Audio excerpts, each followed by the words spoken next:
우리는 언제 행복할까요? 로또에 당첨되면 행복할 것 같습니다. 새 차를 사면 행복할 것 같습니다. 집을 이사 가도 행복할 것 같습니다. 자녀가 대학에 입시에 합격하고 취업하고 결혼해도 행복할 것 같습니다. 내 남편이 오늘 맛있는 파스타를 해주면 행복할 것 같습니다. 내 아내가 나를 위해서 와이셔츠를 다림질해도 행복할 것 같습니다. 행복의 조건은 참 다양한 것 같습니다. 우리 성도 여러분, 요즘 행복하십니까? 우리가 믿는 사람들이 행복하다는 이 질문 앞에 아멘으로 항상 영광 돌리기를 바랍니다. 지금은 중단된 오프라 윈프리 토크쇼는 109개국에 방영되었던 전설의 토크쇼입니다. 한 번은 오프라 윈프리가 가족이나 친구들에게 새 차를 사주기를 원하는 사람들 276명의 사연을 모으고 그들을 이 쇼에 초대하게 됩니다. 어떤 부분은 그들이 가진 차 2대의 마일리지가 60만 킬로라고 이야기했으며, 어떤 어머니는 자기 아들이 모는 차는 마치 전쟁터에 있었던 것 같은 차라면서 한탄했습니다. 오프라는 276명 중에 11명을 무대 위로 부릅니다. 그리고 그들 11명에게 폰티악 G6라는 새 차를 선물합니다. 그리고 오프라는 남은 265명의 청중들에게도 선물 상자를 다 나누어 주고 그 상자 중 하나에 12번째 폰티악 G6가 있음을 이야기해 줬습니다. 사람들은 기대함으로 상자를 열었습니다. 마지막 남은 그 차를 얻기를 원했기 때문입니다. 그런데 반전이 일어났습니다. 265명이 받은 상자 안에는 모두 폰티악 G6의 차 열쇠가 들어있었던 것입니다. 그때 이 오프라는 펄쩍 뛰면서 그 곳에 모인 276명과 함께 모든 사람이 차를 가집니다. 모든 사람이 차를 가집니다 라면서 함께 외쳤습니다. 감탄했습니다. 그리고 서로 사람들은 얼싸안고 서로 울었습니다. 행복했습니다. 그리고 이 오프라는 사람 276명을 다 주차장으로 데리고 나갑니다. 붉은 테이프로 장식된 그들의 새 차를 보게 되었습니다. 우리 영상 하나 볼까요?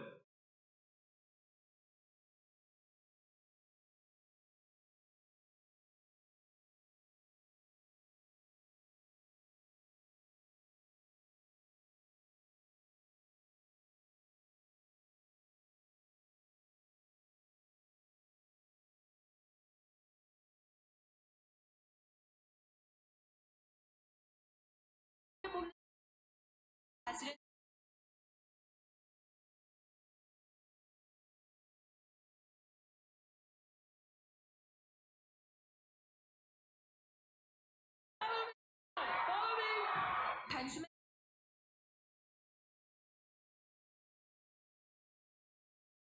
안 받은 자동차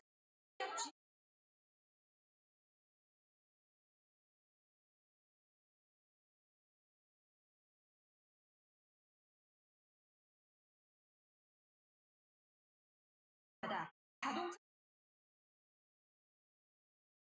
네, 참 행복한 시간입니다. 얼마나 감동적일까요? 누가 저한테 새 차를 선물해 준다면은 안고 다닐 것 같아요. 그런데 얼마 후에 이 새 차를 받은 사람들 중에 여러 명들이 불평하기 시작했습니다. 왜냐하면 자신들이 선물로 받은 이 폰티악 G6의 새 차에 부과된 세금과 번호판 값만을 이 회사에서 지불했기 때문입니다. 좀 전에 우리가 본 것처럼 이 차의 값은 3,400만 원이었습니다. 그러니까 세무서에서 그것을 그의 소득으로 잡아 세금을 부과했다는 것입니다. 그 일로 인해서 자신들의 세금이 올라가고 차 보험료도 올라가게 되었습니다. 그래서 그들 중에 사람들은 그런 비용도 다 계산해서 현금을 줬어야 되지 않느냐며 불평한 사람들이 나타나게 됐다는 것입니다. 사람들의 행복이라는 게 이렇습니다. 이거 해주면 행복할 것 같고 이거 바뀌면 행복할 것 같지만 그거는 잠시라는 거예요.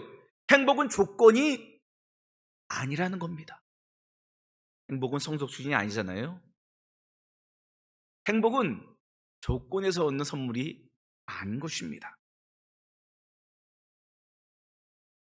사람들이 조건으로 행복을 얻을 수 있다면 그 조건이 사라지면 불행함을 얻게 될 것이다. 그래서 사람들이 자꾸 두려워합니다.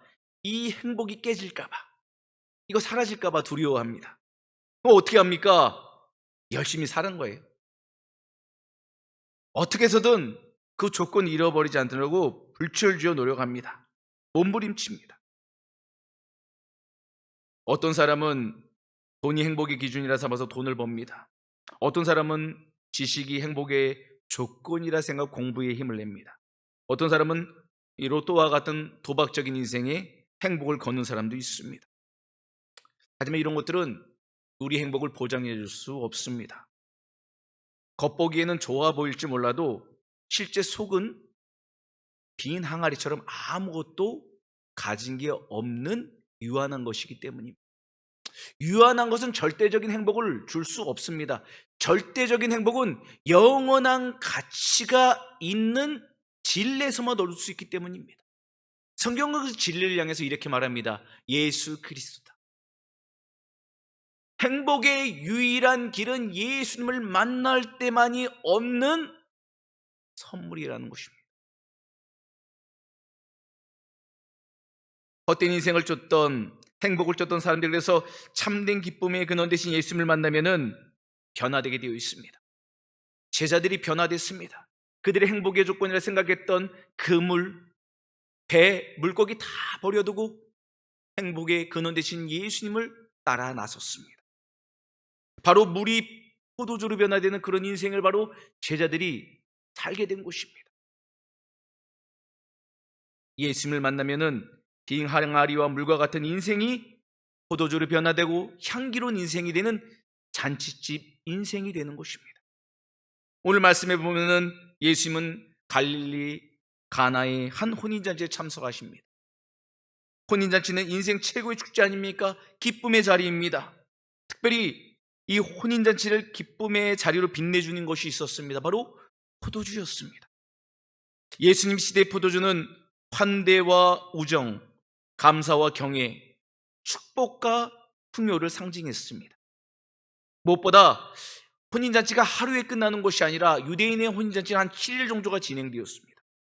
그만큼 시간이 지나면 지날수록 이 결혼잔치 자리는 더 기쁨과 축제잔치로 더 승화되었다는 것입니다. 그래서 포도주가 중요했습니다. 만약 포도주가 떨어지게 되면 이 축제와 기쁨의 자리가 한순간에 수치와 불행으로 바뀔 수 있었기 때문입니다. 그래서 혼주들은 포도주를 충분히 준비해야만 했습니다. 왜냐하면 포도주가 행복의 조건이었기 때문입니다. 그런데 오늘 말씀에 등장하는 혼인잔치는 무엇이 잘못됐는지 포도주가 떨어지는 안타까운 상황을 만나게 됩니다. 기쁨과 축제의 자리가 불행과 수치의 자리로 변화되는, 나락으로 떨어지는 깨어짐의 순간이 찾아왔습니다. 하지만 놀랍게도 이 잔치집이 이 불행을 막아줄 수 있는, 역전시킬 수 있는 참된 행복의 근원이 그 자리에 계십니다. 바로 예수님이셨습니다. 예수님은 그 상황을 놀랍게도 변화시켜 주셨습니다. 그건 바로 물이 포도주가 되는 과정이었습니다. 오늘 우리 인생의 빙 한해와 같은 삶 가운데 잔치집 인생으로 살만나는 포도주 향기로 변화되려면 어떻게 해야 되는가? 오늘 주님의 말씀을 통해서 함께 그 은혜를 함께 생각해보는 이 시간 되기를 바랍니다. 오늘 말씀, 우리 3절 말씀을 보면 이렇게 말씀하고 있습니다. 포도주가 떨어진지라 예수의 어머니가 예수에게 이르되 저들에게 포도주가 없다 하니. 빙 항아리 같은 우리 인생이 잔치집 같은 축제 인생으로 변화되기 원하십니까? 그렇다면 먼저 우리가 기억해야 될 게 있으면 그건 무엇이냐? 결핍이라는 상황 속에서 다른 거 하지 마시고 소망의 주님을 붙잡고 기도하시기 바랍니다. 사람이 의지할 거 있을 때는요, 자꾸 거기에서 행복을 찾으려 하지만 주님이 우리에게 원하시는 것은 그 결핍의 상황 속에서 주님만을 바라보며 주님만을 붙잡는 신뢰함입니다. 혼인잔치는 어느 나라 어느 시대건 기쁨의 축제의 자리였습니다. 이 기쁨의 자리를 빛내는 것이 바로 포도주였습니다. 근데 한참 혼인잔치가 진행 중일 때 포도주가 떨어졌습니다. 다행인 것은 아무도 이 포도주에 부족한 것을 알지 못했습니다. 오직 예수님의 어머니 마리아만 알고 있었습니다. 그리고 이 문제를 해결하고자 마리아는 예수님께 찾아갑니다. 자신 아들 예수께 어떻게 말합니까? 3절에 있는 것처럼 저들에게 포도주가 없다, 포도주가 떨어졌다라고 말씀합니다. 그들의 행복의 조건인 포도주가 떨어졌음을 있는 그대로 말씀하십니다. 우리의 행복의 조건이 떨어지고 깨어지고 사라질 때가 있지 않습니까? 그것이 부끄러운 것이 아니라 그것을 말씀드리는 게 중요하다는 거예요. 공부한 학생들은 지식이 부족해요. 대학에 떨어질 수도 있어요. 취업이 안 될 수도 있습니다. 배우자를 만나지 못할 수도 있고 만났다가 헤어질 수도 있습니다. 인생의 건강이 악화될 수도 있어요. 우리가 지켰던 행복의 조건이 깨어진 날이 올 수 있다는 것입니다. 그때 어떻게 해야 되는가?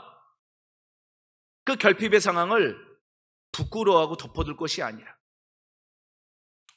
주님께 가지고 나아가야 한다는 것입니다. 마리아는 오늘 그렇게 주님께 이 잔치집에 문제를 가지고 나왔습니다.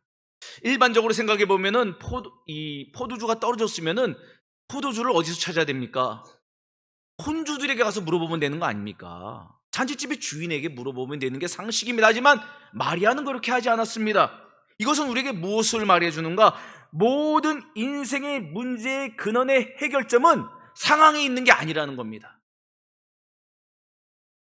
환경이 좀 바뀌고 사람이 좀 바뀌면은 문제가 해결되는 것처럼 느껴지지만 정말 문제의 해결은 우리가 주님을 만나야 한다는 것입니다.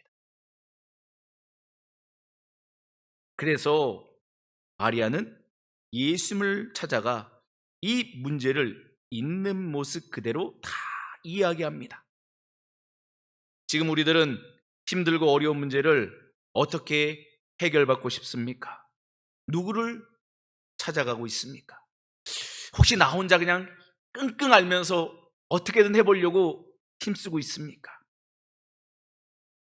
근데 그 모든 것이 참 좋을 수도 있겠지만 한계가 있다는 겁니다. 우리가 아무리 노력해도 행복이라는 결핍을 우리 힘으로는 채울 수 없다는 것이죠. 삶의 문제가 발생했을 때 우리는 그래서 우리 주님께 이 문제를 가지고 나와야 된다는 의식을 가져야 됩니다. 저도 목회를 하면서 힘들고 어려울 때가 있습니다. 성도님들 모르게 남 모르게 눈물 흘리고 밤잠 못 이룰 때 있어요. 어제도 잠을 참 못 잤어요. 참 피곤해요. 항상 그럴 때마다 제가 설교를 혹시라도 틀리게 하면은 그러려니 이해해 주십시오. 그런데 그렇게 애쓰고 힘들어도요, 문제가 해결되면 좋은데 해결이 잘 안 되더라고요. 물론 우리 장로님들과도 의논을 하고 좋은 방안을 마련할 때도 있습니다. 근데 그때마다 주님께서 저에게 말씀하신 건 뭐냐면은 너의 인생의 주인이 누구니라고 물으시더라고요. 왜 그 문제가 너의 것이니 물으시는 거예요. 인생의 주인이 누군지 알면은 그 문제의 해결자도 누군지를 알 텐데 왜 자꾸 너는 방황하니라고 말씀하시더라고요. 그럼 어떻게 됩니까? 기도해야지. 이런 마음을 주시는 거예요. 끙끙 앓다가도 기도를 하면은 문제가 해결되지 않아도 마음의 평강이 찾아오고 그 고통과 그 신음의 자리를 이겨낼 수 있는 소망의 빛이 임하더라고요. 사랑하는 여러분, 그 은혜를 안목사만 얻겠습니까? 우리 모두에게 주님은 그 은혜를 베푸시는 구원자인 줄 믿으시길 바랍니다. 고통과 신음의 시간 가운데 몸부림치는 것을 이제 멈추시고 주님 앞에 나오시길 바랍니다. 그분께 꿇어 엎드리시길 바랍니다. 그분을 향해서 목말라 하시길 바랍니다. 주님은 지금 우리의 기도를 기다리고 계십니다. 우리는 아플 때 어디 갑니까? 어려운 질문인가요? 우리는 아플 때 어디 갑니까? 병원 갑니다. 배고플 때는 어디 갑니까? 예, 친정 갑니다. 이렇게 말하면은 곤란합니다. 배고플 땐 식당 갑니다. 그러면은 쉼이 필요할 땐 어디 갑니까? 쉼이 필요할 땐 여행 갑니다. 그러면은 아프고 배고프고 쉼, 여행 다 가도 해결 안 되면 어디 가야 됩니까? 그렇죠. 아버지 집에 계신 교회 가야 됩니다. 교회에 나와서 하나님께 엎드려야 돼요. 우리 인생의 문제를 그분께 다 낱낱이 고해야 됩니다. 한국 대학생 선교인 CCC가 있습니다. 여기에 보면은 100가지 질문의 답은 하나라는 백문일답이 있습니다. 그럼 100가지 질문의 답이 무엇일까? 바로 예수 그리스도라는 것이에요. 제가 이 시간 몇 가지를 이야기할 때 우리 성도님들도 답을 크게 해주시기를 바랍니다. 첫 번째, 우리 인생의 주인은 누구십니까? 네 번째, 우리 인생의 목적은 무엇입니까? 10번째, 우리 인생의 자유는 어디에 있습니까? 15번째, 우리 인생의 구원은 어디에 있습니까? 99번째, 우리의 왕은 누구십니까? 마지막 100번째, 모든 질문의 답은 무엇입니까? 오직 예수 그리스도. 내가 곧 길이요 진리요 생명이니 나로 말미암지 않고는 아버지께로 올 자가 없다라고 말씀하신 예수 그리스도만이 우리 인생의 결핍을 채우는 유일한 구원자인 줄 믿으시기를 바랍니다. 그러므로 우리 안에 이 시간 마음에 걱정거리 있고 연약함이 있고 현실을 도피하고 싶은 마음이 있다면은 이 시간 주님 앞에 잘 나오셨습니다. 이 시간 우리가 잘 나왔으니 이제는 바른 선택을 하면 됩니다. 그 짐을 주님 앞에 내려놓으면 되는 것입니다. 우리의 짐을 내려놓으면 주님은 십자가로 우리를 채우십니다. 은혜로 채우신다는 거예요. 변화시키신다는 겁니다. 다시 한번 우리는 마리아를 보아야 됩니다. 마리아는 포도주가 떨어졌다고 있는 그대로 말하지 않았습니까? 우리 인생의 집을 오늘 이 예배 가운데 솔직히 고백하시기를 바랍니다. 주님, 이거 참 어렵네요. 자녀가 어려워요. 남편이 어려워요. 아내가 어려워요. 직장 생활하기 참 힘드네요. 경영하기 참 어렵습니다. 회개해야 됩니다. 주님 앞에 우리의 삶의 무게를 내어 맡겨야 합니다. 사람들은 이런 조건이 깨어질 때 인생도 깨어졌다고 생각합니다. 하지만 우리 인생에 포도주가 떨어질 때가 있을지 모르지만 중요한 것은 끝이 아니라는 것입니다. 아직 우리에겐 기회가 있습니다. 왜냐하면 우리에게는 예수 그리스도가 계시기 때문입니다.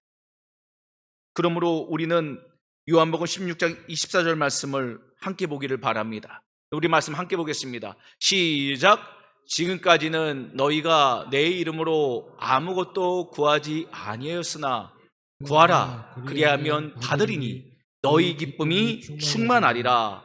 아멘. 우리 말씀 다시 한번 고백하겠습니다. 시작. 지금까지는 너희가 내 이름으로 아무것도 구하지 아니하였으나 구하라. 그리하면 받으리니 너희 기쁨이 충만하리라. 할렐루야. 주님은 약속하셨어요. 결핍의 인생 가운데 왜 나를 찾지 않고 기도하지 않니?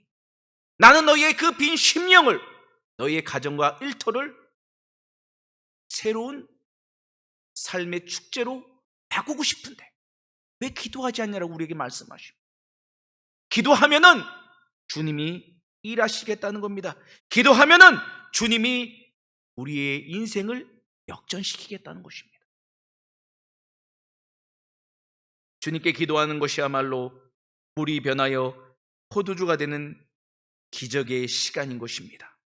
우리 자신을 넘어서 우리 가정과 우리 교회 또한 우리가 만나는 모든 삶의 지경을 해서 기도하시기를 바랍니다. 빈 항아리의 인생이 아닌 잔치집 인생으로 충만해지기를 주님의 이름으로 축복합니다. 우리 두 번째는 우리 7절과 8절 말씀을 우리 한 절씩 교독하겠습니다. 예수께서 그들에게 이르시되 항아리에 물을 채우라 하신즉 아기까지 채우니 이제는 떠서 연회장에게 갖다 주라 하심에 갖다 주었더니 아멘.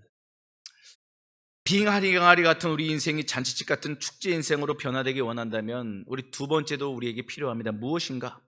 이제 주님께 우리 문제를 내어 맡겼어요. 주님 말씀하시지 않습니까? 그 말씀을 들으면 어떻게 되는가? 바로 순종해야 된다는 거예요. 사람의 생각이 아닌 주님의 말씀 앞에 순종이 기적의 열쇠가 되는 것입니다. 마리아는 잔치집 하인들에게 예수님이 무슨 말씀을 하시든지 그대로 순종하라고 말합니다. 예수님은 하인들에게 돌 항아리 6개 물을 채우라고 말씀하십니다. 왜요? 아닙니다. 순종했습니다. 그리고 또 예수님께 묻습니다. 주님 다 채웠습니다. 어떻게 할까요? 이제 연회장에 떠다 주어라. 사람의 생각으로는 이 무거운 항아리 든 물 왜 갖다 줍니까? 포도주가 떨어졌다는데. 사람의 생각으로는 하면 안 돼요. 미련한 겁니다. 수고하지만 오히려 연회장에 갖다 줬다가 욕만 퍼대기로 먹을지 모릅니다. 하지만 인들은 인간의 생각을 내려놓고 주님의 말씀에 순종합니다. 우리가 신앙생활을 오래 하며 오래 할수록 순종이 몸에 배면 얼마나 좋겠습니까? 그런데 참 이게 쉽지 않아요. 왜냐하면 말씀과 우리가 살아가는 세상에 두 가지 개념이 계속 충돌하면서 그때마다 우리가 말씀을 순종했으면 익숙해졌을 텐데 자꾸 사람의 생각으로 인생을 살아가니 순종이 버거운 것입니다. 하지만 사람의 생각으로는 하나님의 영광을 볼 수 없습니다. 하나님의 은혜를 누릴 수도 없습니다. 경험할 수도 없습니다. 기적의 역사가 일어나지 않습니다. 오직 순종만이 놀라운 기적을 여는 열쇠가 되는 것입니다. 하인들은 순종함으로 물이 채워진 항아리를 연회장에 가져갔습니다. 근데 이 항아리 안의 물은 이미 최고의 포도주로 변화되었다는 것입니다.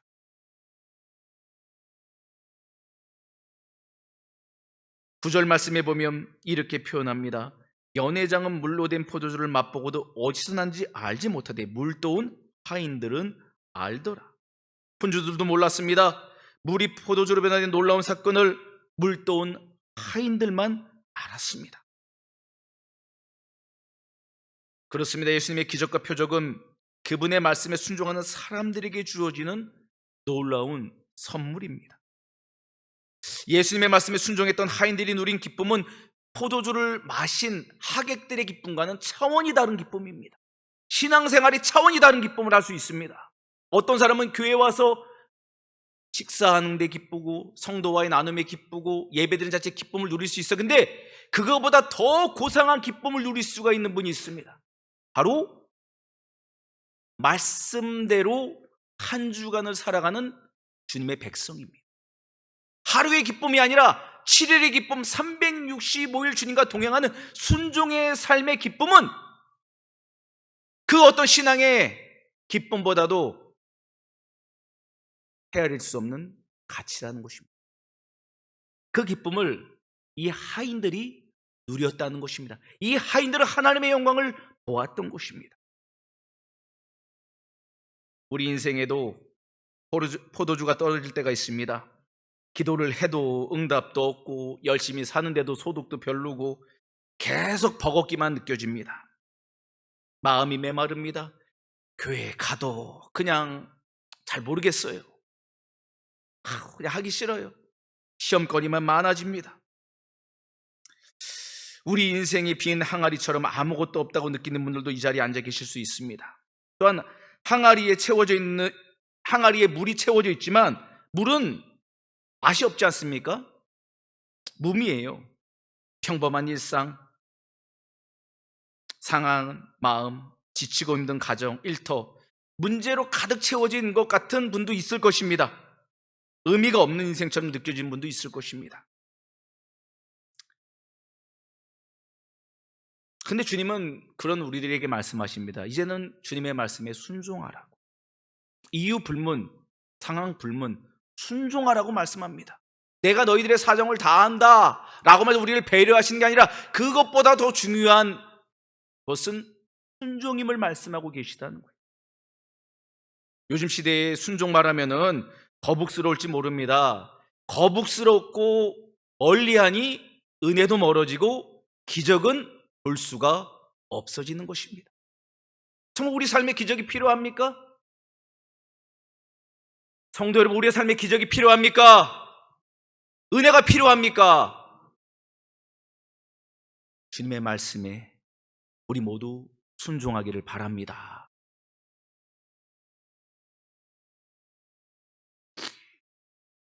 지금 우리 인생이 빈 항아리 같고 아무 의미 없는 물과 같은 것으로 채워진 것 같이 허무한 것 같을지라도 오늘부터 말씀에 순종할 수만 있다면 주님은 우리 빈 항아리 같은 인생을 물맛밖에 안 나는 재미없고 행복하지 않은 인생을 맛좋고 향기로운 진정한 잔치집의 포도주처럼 변화시켜 주실 것입니다.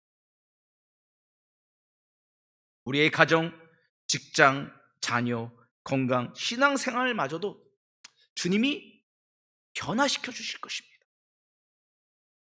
우리 인생은 끝이 아닙니다. 바로 주님이 지금 시작하길 원하시기 때문입니다. 포도주가 떨어질 때 그때 주님의 역사가 일어났습니다. 우리의 빈 심령에 주님이 지금 역사하기를 원하십니다. 주님의 말씀을 듣고 순종하는 사람은 반석의 집을 지은 지혜로운 사람과 같은 것입니다. 순종하는 사람이 행복의 삶으로 거듭난다는 것입니다. 오늘 우리는 선택해야 합니다. 순종함으로 반석의 집을 지을 것인가 아닌가 선택해야 합니다. 저는 오늘 말씀을 묵상하다가 어렸을 적 교회 학교에서 불렀던 찬양이 계속 제 마음에 계속 되뇌어졌습니다. 예수님이 말씀하시니 물이 변하여 포도주 됐네. 예수님이 말씀하시니 물이 변하여 포도주 됐네. 예수님 나에게도 말씀하셔서 새롭게 변화시켜 주소서. 이걸 되게 기쁜 찬양이잖아요. 변화되면 얼마나 기쁜데 제가 이걸 막 처음엔 깊게 막 불렀어요. 근데 불러면 불렀는데 제 마음에 드는 게 뭐냐면은 주님이 이런 마음을 주시더라고요. 야, 한 목사, 넌 정말 나로 충만하니? 너는 빈 항아리 아니야? 너는 지금 물과 같은 것으로 너 심령을 채우고 있지 않니? 헛된 거 붙잡고 헛된 거 기뻐하고 있지 않니? 그러면 마음을 주시니까 이 찬양이 막 감동이 밀려오는데 빠르게 부를 수가 없어요. 그래서 제가 이거 찬양을 엄청 느리게 부렸어요. 막 눈물이 나더라고요. 주님이 이렇게 우리 인생을 이렇게 기쁨과 잔치 인생으로 변화시키고 싶은데 왜 이렇게 우리는 깨닫지 못할까? 주님이 우리를 이렇게 기다려서 매주일 부르신데도 왜 우린 예배가 마치면 빈 항아리처럼 그냥 물로만 돌아갈까? 그러니까 너무 죄송하고 또 그 마음을 주시니까 너무 감사하더라고요. 사랑하는 여러분, 지금 이 시간 주님은 우리를 부르고 계십니다. 우리 인생의 빈 심령을 채우기를 원하십니다. 우리의 인생의 헛된 것을 주님으로 변화시키기를 원하십니다. 그때 살만 나는 잔치집 인생으로 아름다운 향기로 나타나기 때문입니다.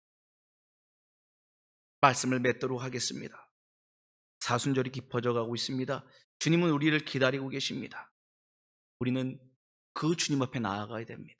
인생의 짐을 주님 앞에 내어 맡겨야 됩니다. 이제 그리고 그분의 말씀을 듣고 순종함으로 주님과 동행으로 나아가길 바랍니다.